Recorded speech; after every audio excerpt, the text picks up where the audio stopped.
Muito bem. Então, quem vai começar então a nossa reunião, o Dr. Marco Antônio, é um médico que já está há muito tempo na pesquisa e no cuidado da esclerose lateral amiotrófica, é um conhecedor profundo da doença, ele está acompanhando, é o dia a dia dele, não é? Ele é o responsável pelo ambulatório de esclerose lateral amiotrófica da Universidade Federal de São Paulo, e ele vai falar para nós sobre a ELA familiar, que é uma das formas da esclerose lateral amiotrófica. Bom dia a todos. É um prazer conhecer gente nova, algumas caras já são conhecidas, algumas não conheço. É um prazer encontrar pessoas que vêm aqui a primeira vez. Muito importante a participação de familiares, de cuidadores, de pacientes que vêm aqui obter o conhecimento, de alunos que estão aqui para aprender, esse público tão heterogêneo. As reuniões que são aqui realizadas, elas têm um objetivo principal. Eu acho que o objetivo principal dessas reuniões são dois. Informar a vocês um pouco o conhecimento da doença em si. O que acontece com o neuromotor, que é a célula principal acometida, o que vai acontecer, por que ele é acometido, né? Entender um pouquinho mais sobre os cuidados, né? Sobre a própria doença. É por isso que vocês vêm aqui, para saber um pouco mais, entender um pouco mais o que está acontecendo. E o segundo motivo principal é entender um pouquinho mais sobre saúde, né? Entender sobre a luta da saúde com a doença. É sair um pouquinho daquela caixinha que nós entramos, né? Aquela ideia que nós entramos quando estamos doentes, né? Que fica na nossa cabeça sobre o que vai acontecer comigo.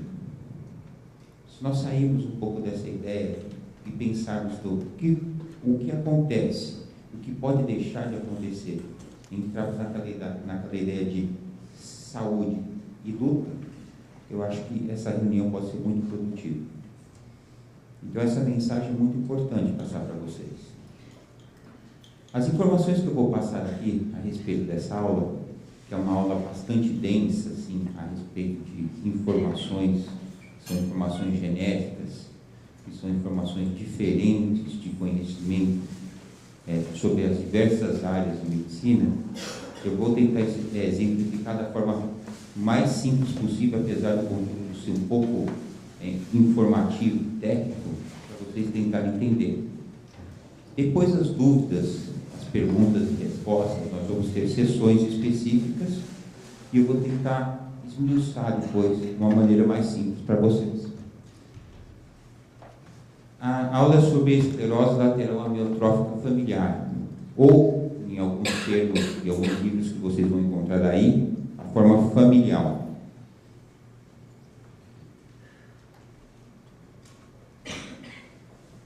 A esclerose lateral amiotrófica familiar, ela representa uma parcela muito pequena dos acometidos. Ela representa 10% de todos os indivíduos. 90% de quem tem esclerose lateral amiotrófica não tem a forma familiar. Não tem. Na verdade, ela é descrita familiar quando nós temos uma comprovação genética ou uma história familiar que a posteriori vai ter uma comprovação genética da doença. Então eu venho com aquela história do médico: olha, eu tenho um familiar que é acometido, eu tenho um familiar de primeiro e segundo grau que é acometido, e estou desenvolvendo um sintoma parecido, e eu tenho a comprovação genética, isso vai se caracterizar como uma doença familiar. Ou eu tenho já de cara um sintoma e faço meu exame genético e comprovo que eu tenho uma doença familiar. Isso é esclerose lateral amiotrófica familiar. E eu vou exemplificar que hoje, mais ou menos, nós temos 16 tipos diferentes. É importante, na história, nós identificarmos isso, obtermos o parentesco para termos esse diagnóstico, uma confirmação genética, e nós vamos estabelecer aqui nessa aula, 2 objetivos importantes. A importância de se saber e a importância da esclerose lateral amiotrófica familiar, e quando e por que sabemos disso. Estudos estatísticos, acho que mais importante, onde se faz os estudos estatísticos mais importantes, o mundo inteiro faz, mas a Itália é um exemplo de estudo estatístico importante. Essa curva aqui vai mostrar uma coisa bem característica. Nós temos uma divisão dos genes ou das mutações. A SOD1, que foi a primeira forma familiar descrita, que a gente chama superoxidesmutase, desde 1994, representava 46% das formas familiares. Nós temos agora a CORF72, que representava 23,9%. E aí, 17,9% representavam outros genes. A forma esporádica, 82,5%. Com o passar do tempo, essa forma CORF72 aqui, que é do cromossomo 9, começou a ganhar grande espaço e ela assumiu a maior parte das formas genéticas. Então, esse gene que chama C9ORF72, hoje é a forma genética mais comum da esclerose lateral amiotrófica. Aqui é uma lista dos principais genes do nosso DNA que podem causar a esclerose lateral amiotrófica. Aqui uma lista com os nomes que são não um conhecimento meio diferente para vocês, mas eu cito aqui de importância esse gene do cromossomo 9, o CORF72, que está interferindo diretamente com o metabolismo do núcleo e do nosso RNA. Eu falo disso porque ele representa 40% hoje das formas familiares e 5% das formas esporádicas. Lembrar que 90% das pessoas têm a esclerose lateral amiotrófica esporádica, que não é familiar. O CORF72 representa 40% das formas familiares. Aquele SOD1, que era o que tinha maior expressão, ele representa hoje 20% das formas familiares e 3% das formas esporádicas. A SOD1, ele mexe com o metabolismo oxidativo. Foi o gene pesquisado para se utilizar o riluzol, a medicação que hoje é utilizada na esclerose lateral amiotrófica. O riluzol não foi utilizado e pesquisado na forma familiar mais comum, que é o CORF72, que mexe com o metabolismo do RNA. Portanto, nós utilizamos hoje uma droga utilizada, a única droga utilizada, mas não interfere no metabolismo da forma familiar mais comum. Aqui nós temos outros genes que também têm importância, como o TDP43, que é o TARP. Nós temos outro gene importante, que é a sinataxina. Temos outros genes importantes, que é o FUS. A lista bastante grande das formas genéticas. Então, como nós temos uma herança familiar, quando nós temos um parente de primeiro e segundo grau, e realizaremos um painel genético. Esses genes são os mais procurados do nosso.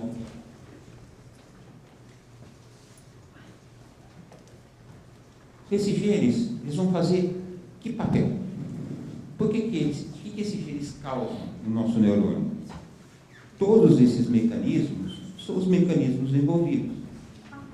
Eles podem interferir no nosso DNA, na transmissão, no envolvimento, na produção de gorduras, no metabolismo do nosso núcleo, mexendo com o nosso DNA, com o nosso RNA, causando uma enzima mutante com metabolismo oxidativo, com o tráfego de nossas vesículas e a estrutura do esqueleto do nosso neurônio, ele pode ativar ou causar um acúmulo de proteínas que ativam outras proteínas lesivas para o nosso próprio neurônio.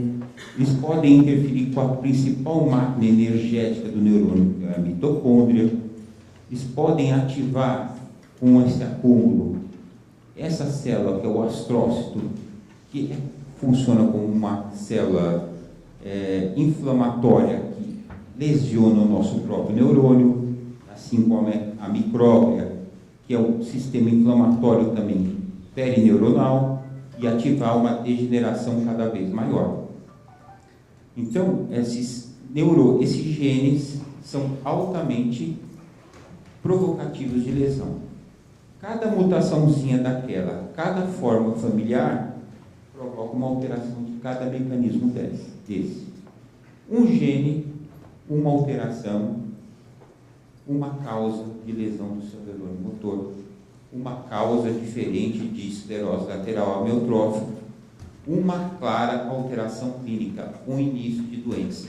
Mão, pé, região bulbar, mais espasticidade ou perda de destreza, mais atrofia ou fasciculação, um quadro clínico diferente. Aqui é um exemplo de cada mutação presente e a expressão hoje conhecida. E a gente sabe que a COF32 é a menos comum, é a mais comum.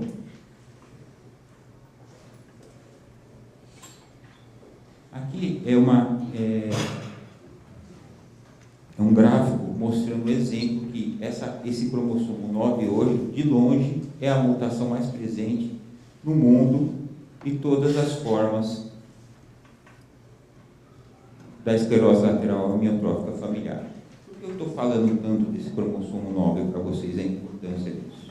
Porque hoje isso que mais se fala no mundo com relação a representa algumas formas esporádicas e familiares. A doutora Karim vai complementar a aula.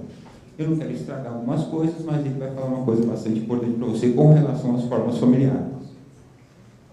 Então ele tem esse cromossomo 9, ele é um hexanucleotídeo, é um cromossomo gigante, é um cromossomo que aumenta de tamanho, né? E esse aumento de tamanho é em torno de 30 unidades acima do que um cromossomo normal. Ele representa 40% das formas familiares. E normalmente a doença é mais bulbar do que apendicular. 40% mais bulbar, 10% apendicular dos casos. Mais frequente temos uma alteração da cognição, a pessoa tem uma atividade prática, dificuldade de realizar uma atividade prática, com o início variando em torno de 40 a 70 anos também, e perda cognitiva antes do início da doença, podendo iniciar. Essa alteração cognitiva é frequente em torno de 50% dos casos. Em 10% dos casos, porém, não precisamos ter essa alteração cognitiva.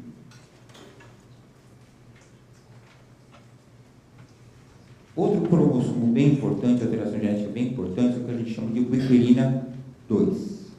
O que representa essa ubiquirina 2? Ela é uma herança que pode ser autossômica dominante, quer dizer, ter várias pessoas na família cometidas.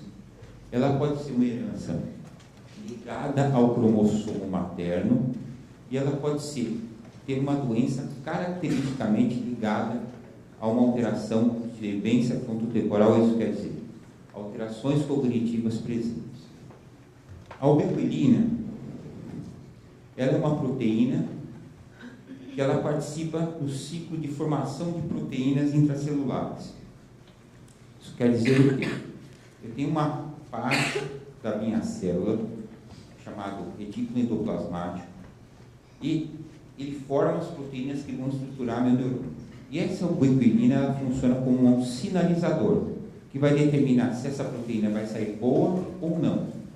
Se eu tenho essa alteração cromossômica, eu vou formar uma proteína que ela não é adequada, ela não estampa essa proteína como boa, e vou formar uma proteína ruim, uma proteína que é um agregado ruim para a minha célula. E a partir daí, o sistema inflamatório, ou proteínas intracelulares, vão dizer, essa proteína não serve. E eu vou começar a degenerar esse neurônio. Eu vou começar a lutar contra meu neurônio. Homens jovens e adultos acima de 70 anos, um pouco mais precoce em homens do que mulheres, podem começar a desenvolver a doença do neurônio motor, nessas 3 formas. Normalmente, os quadros que desenvolvem essas alterações cognitivas são quadros bem precoces ao desenvolvimento da doença motora. Então, nós temos normalmente quadros de perda da capacidade prática de realizar ações, alterações cognitivas, como quadros demenciais leves, perdas de memórias leves, representando 3 anos antes do desenvolvimento da doença do neurônio motor. Relacionado a herança ligada ao cromossomo materno e herança ligada à herança autossômica dominante, com várias pessoas na família por perda desse controle dessa proteína, a ubiquinina Q2. O sistema TDP-43 é uma coisa parecida. Essa TDP-43 é uma proteína que a alteração nesse cromossomo representa em torno de 5% a 7% dos casos das famílias. É uma proteína chamada ubiquinina positiva. O sistema daquela proteína também é perdido, só que nós acumulamos essa proteína não só no citoplasma, que a gente chama, tem no centro da célula, que é o núcleo, e fora do centro da célula, que é o citoplasma. Acumulamos proteína em vários pontos da célula. E aí a ativação para perda do neurônio vai ser de uma forma geral. Só que a representação dessa proteína aqui é muito maior, 5 a 7% das formas familiares, e o quadro tanto de demência, tanto demencial, quanto o quadro de perda motora vai ser mais frequente.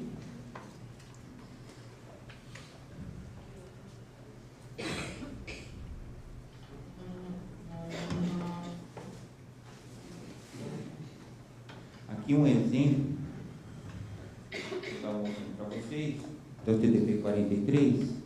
Então, essa alteração daquela proteína, ela não se agrega. Nós vamos ter o acúmulo dessas proteínas causando uma agregação citoplasmática bem importante. Essa proteína aqui acumulada dentro isso aqui é o citoplasma da célula, isso aqui vai ser alvo de várias enzimas que vão degradar o próprio neurônio.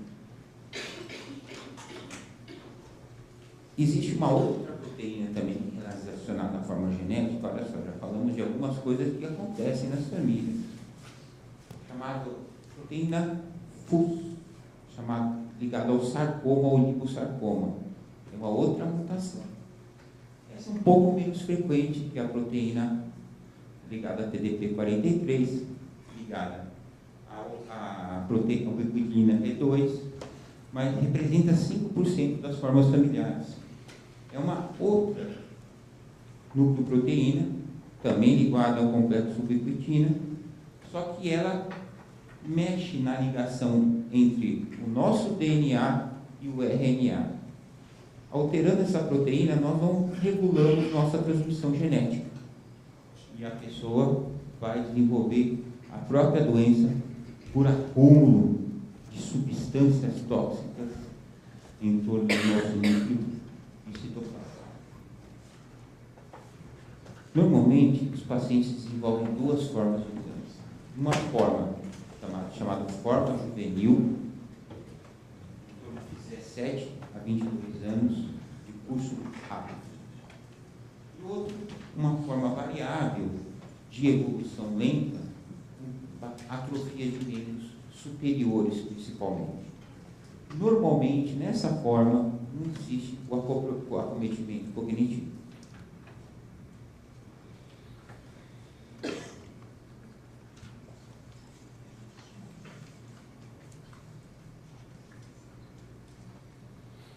alguns mecanismos celulares que são importantes, envolvidos com toda essa maquinaria. Esse da proteína ubiquinina Q2 que eu falei para vocês, para remoção de proteínas, né? O controle de proteínas através do PCP. E quando a gente tem uma proteína acumulada, existem dois mecanismos básicos. Uma proteína que está errada e vai estimular a degeneração do neurônio, ela tem duas formas do neurônio sobreviver, principais. Uma chamada autofagossomo e outra chamada endossomo. Isso aqui é uma vesículazinha que existe dentro da nossa célula, que ela acaba conseguindo transportar proteínas. Se essa vesículazinha não funciona, transportando as proteínas para os locais certos, as proteínas vão acumular. Uma vez a proteína acumulada, existe uma vesícula chamada autofagossomo, que ela capta proteínas que estão acumuladas no nosso núcleo, no nosso citoplasma, e ainda pode salvar o nosso neurônio. Por que eu estou falando isso? Existe a forma mais comum de esclerose lateral amiotrófica familiar no Brasil, chamada VAP, muito frequente na região de Mutum, Minas Gerais, zona da Mata do Rio, né? Que apresenta 3 formas de acometimento. Uma forma, que é uma forma típica, né, de um curso um pouco mais veloz, de acometimento. Uma forma associada a tremor, e uma forma que é a mais frequente que nós encontramos no nosso ambulatório, que a gente vê bastante, que é uma forma chamada AMP, atrofia muscular progressiva, que é uma doença só de neurônio motor inferior.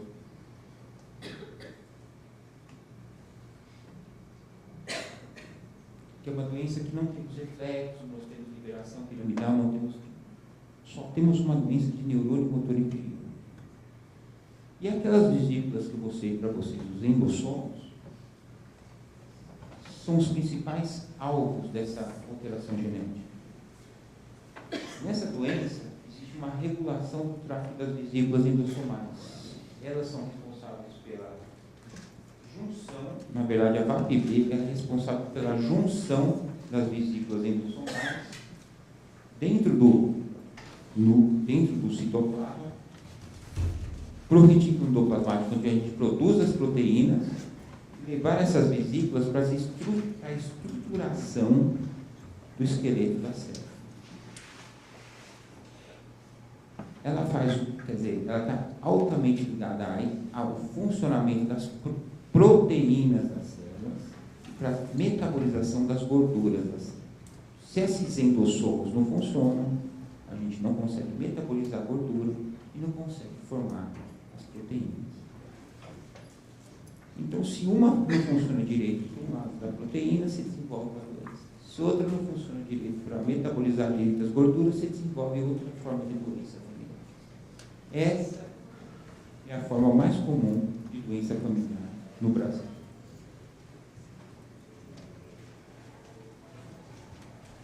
Essa é uma doença, existe a VCP, que é uma doença valosina, contém proteína, que é uma doença mais rara, mas é uma doença que soma 3 formas de doenças degenerativas, que é a doença, que é a miosite por compúsculos de inclusão, a doença de Paget, que é uma doença óssea, e a demência frontotemporal, mais a esclerose lateral amiotrófica, que representa 2% das formas familiares.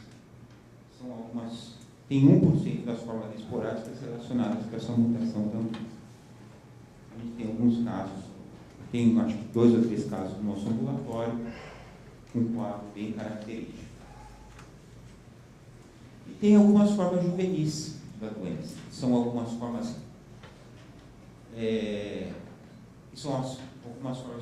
normalmente de evolução mais lenta, caracterizadas por clássicos subtipos. O Alzheimer, esse tipo aqui, é chamado de esclerose lateral amiotrófica tipo 2. Caracteristicamente, nós temos um quadro de espasticidade, confundimos até com o quadro de paraparesia espástica. É muito reflexo, é muita espasticidade em níveis inferiores. Só fica muito rígida, predominando o primeiro neurônio motor, um quadro bem arrastado.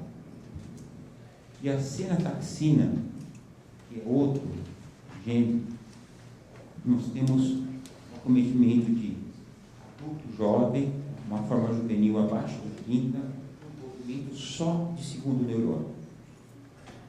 Em raros casos, o envolvimento vulvar bem a longo prazo. Alguns casos podemos ter uma mutação diferente, uma antecipação do envolvimento, e a fraqueza pode vir mais no início do quadro, envolvimento vulvar no início do quadro, mas essa é uma variação do envolvimento da senataxina.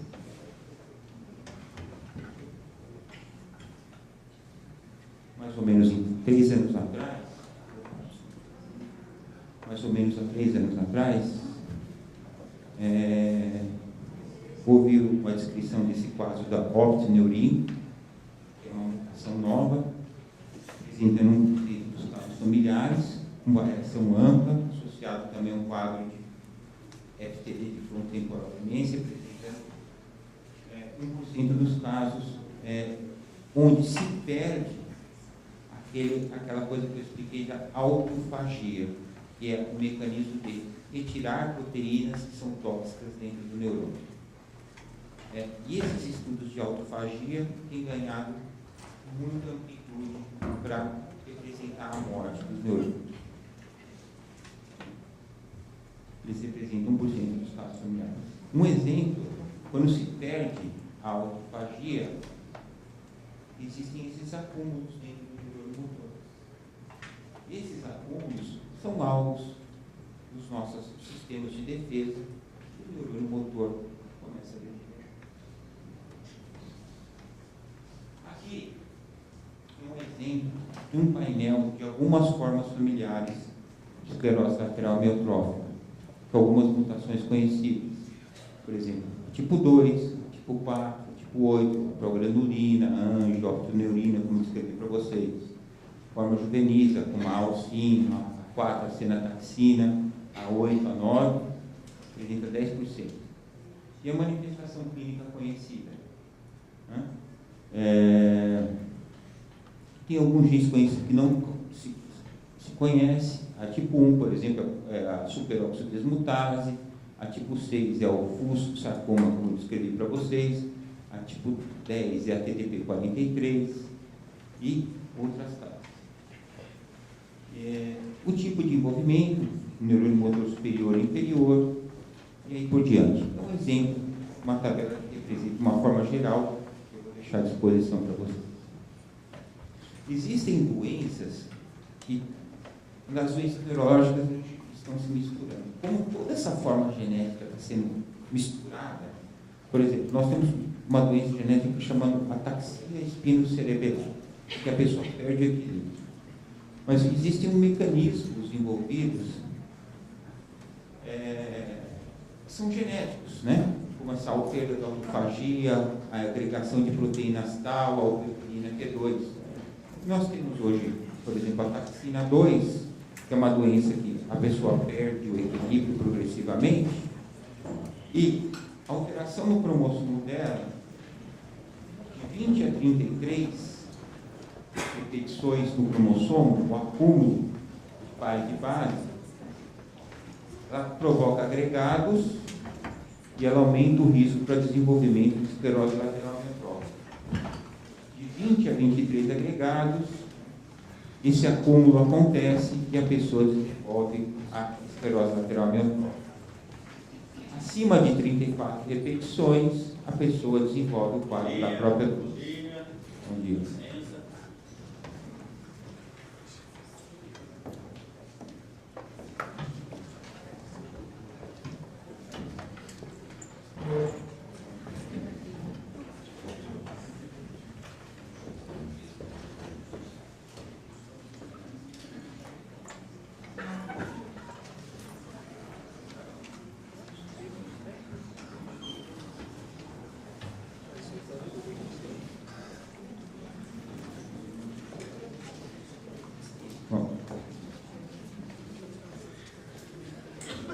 Mas nem tudo está perdido. Quando eu só falei aqui de coisas que estão acontecendo dentro do neurônio de vocês e que está piorando a evolução. E pode provocar a morte do neurônio de vocês. Mas a genética é tão ruim assim. O que está acontecendo dentro de mim? Tudo isso provoca. Porque nós temos aqui descobertas, acima de descobertas, dados que provocam morte do neurônio, que provocam degeneração do neurônio e assim por diante. Mas existem genes que são modificadores e protetores. Existem painéis genéticos que são estudados e que promovem a proteção contra a perda. Por exemplo, aumentam a autofagia, né? Promovem a autofagia, protegem e dão uma proteção para os radicais livres, fortalecem o nosso neurônio, fortalecem o citoesqueleto neuronal, promovem uma maior vascularização mitocondrial e o acúmulo de energia. E a genética também estuda. Todos esses genes relacionados ao mecanismo de ACOD1 mais esse processo, existem genes protetores. Existe uma lista muito grande de genes protetores que, associados à causa de doença, também provocam uma proteção específica. A genética tem estudado.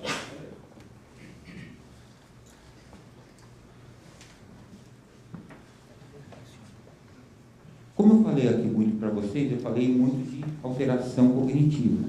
Muitas causas genéticas têm alteração cognitiva.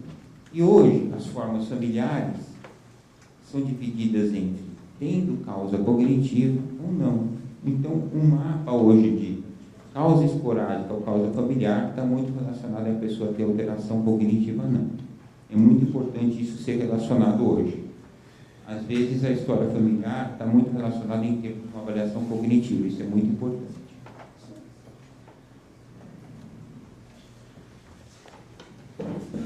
E a gente está querendo responder algumas coisas. Por quê? Vou voltar àquelas perguntas que eu fiz no início. Eu falei muito sobre perda de neurônio. Falei muito sobre mecanismos degenerativos, mecanismos de perda de neurônio. E eu vou dar uma resposta, vou tentar dar essa resposta para vocês.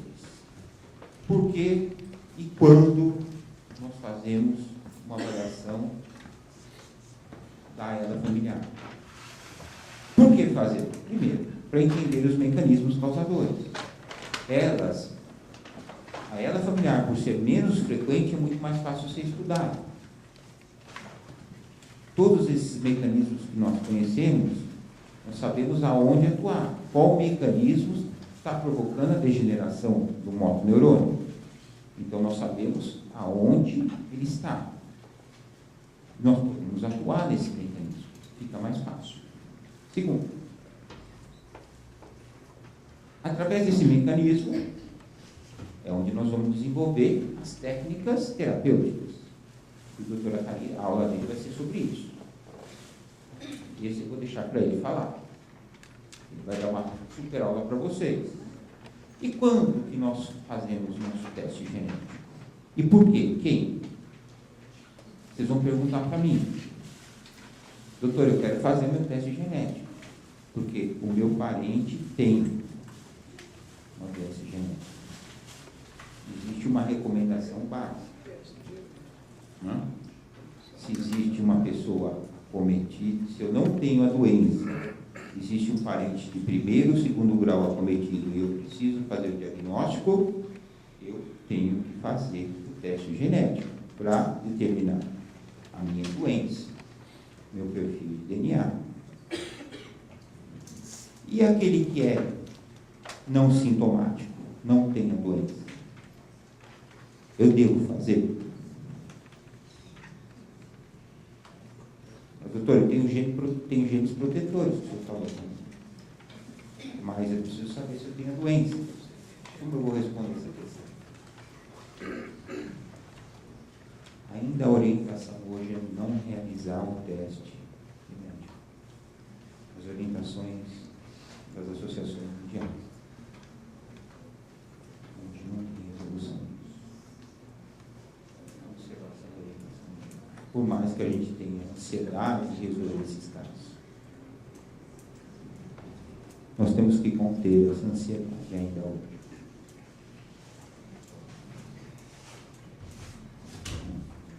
Por mais que nós estamos avançando com os mecanismos, identificando as causas, as determinadas formas, existem causas, mais causas possíveis. Sabemos que existe um ambiente envolvido com essas causas. Em cima de tudo isso, as drogas estão sendo desenvolvidas para atuar em cima de tudo isso. Nós temos que aguardar a relação à bateria genética. Nós temos testes genéticos que estão sendo aprimorados. Nós temos que ter paciência para a determinação de tudo isso.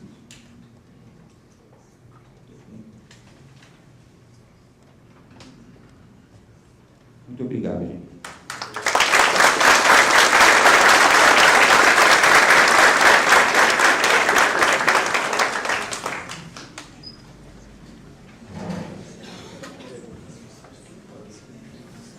Muito obrigado, doutor Marco Antônio.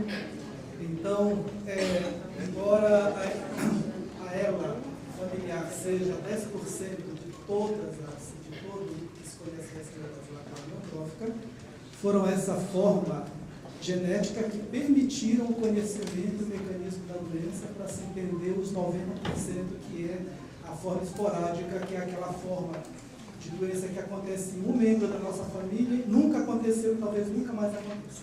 Né? A forma mais comum. Doutor Marco Antônio, muito obrigado.